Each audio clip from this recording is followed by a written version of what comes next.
So talking about Tommy John injuries, and it's reached an epidemic proportion in the major leagues. So if it's reached an epidemic proportion in the major leagues, we can only assume that at the lower levels, at minor league baseball levels, at the community level, there's got to be a problem going on. So the question becomes, how do we stop it?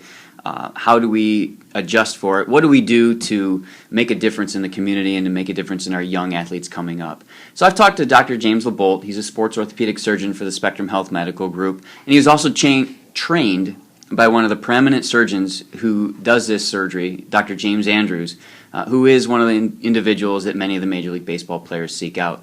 So we're going to listen to Dr. Lebolt talk a little bit about what he tells patients in an office visit, and then we'll regroup at a later date and we'll talk about what he said and maybe provide some additional explanation. So after we weave that ligament through there to support the damaged ligament, we sew it in with the native ligament, which is the ligament that is supposed to be there working. We drill little tunnels into the bone on each end. So the humeral bone is the upper arm bone. Then you'll have the ulnar bone, which is the lower arm bone. And we'll drill some tunnels in each to sew the graft into the native ligament. So once restored, athletes are usually throwing by about 4 months. Starting at 4 months, we start a throwing program. For my traditional baseball players that play any position other than pitcher or catcher, we're looking at them about 6 to 8 months to start throwing again.